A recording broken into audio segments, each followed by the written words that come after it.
Imagine waking up one morning, reaching for a cup of tea, and realizing your hand won't stop trembling. At first, you laugh it off, maybe too much coffee. But over time, the tremor spreads, movements slow down, speech softens. This is the daily reality of millions living with Parkinson's disease, the world's second most common neurodegenerative disorder after Alzheimer's. Parkinson's is not just about tremors. It's a disorder where the brain gradually loses a special group of cells that produce dopamine, a chemical that helps us move, think, and even feel joy. Without dopamine, movements become rigid, balance is lost, and daily life turns into an uphill climb. For decades, researchers thought of Parkinson's as a purely brain based disorder, something that begins and ends in the nervous system. The main villain identified was a misfolded protein called alpha synuclein, which clumps together inside brain cells like toxic garbage, eventually killing them.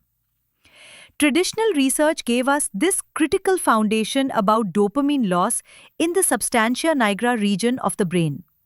But in the last 2 decades, a new story has emerged. Parkinson's may not begin in the brain at all. It may start in the gut.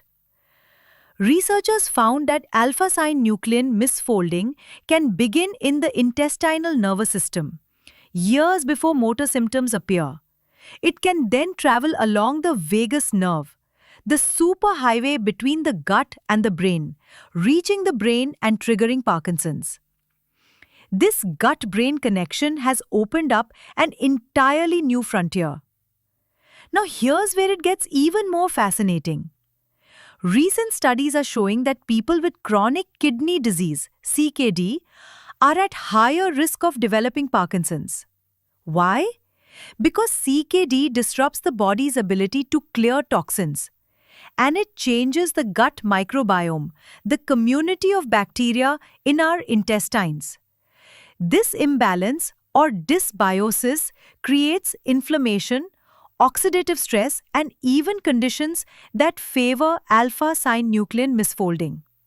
So the gut-brain axis becomes a gut-kidney-brain triangle. This is where lifestyle science steps in. The idea of fiber-forward nutrition, a diet rich in dietary fiber, whole grains, vegetables, fruits, legumes, nourishes beneficial gut bacteria. These bacteria produce short-chain fatty acids that reduce inflammation and protect the gut lining, creating a healthier environment that may slow or prevent alpha synuclein misfolding. It's not a cure, but it's a form of resilience building. Of course, not everyone with Parkinson's has CKD. Many are diagnosed without any kidney issues. This reminds us that Parkinson's is multifactorial.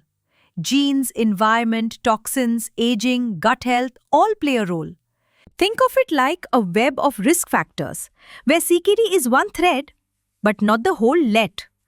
Alpha synuclein misfolding remains a central hallmark, regardless of the starting point. So, what does this mean for us? It means the future of Parkinson's research is no longer just about the brain. It's about the whole body, from the gut to the kidneys to lifestyle choices. The takeaway is clear.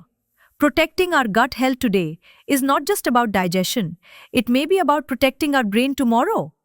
Parkinson's is a tough challenge, but with new science, cross-disciplinary research, and awareness, we are closer than ever to understanding, preventing, and one day curing it. Because the story of Parkinson's is no longer just about loss, it's about the possibilities of discovery, resilience, and hope.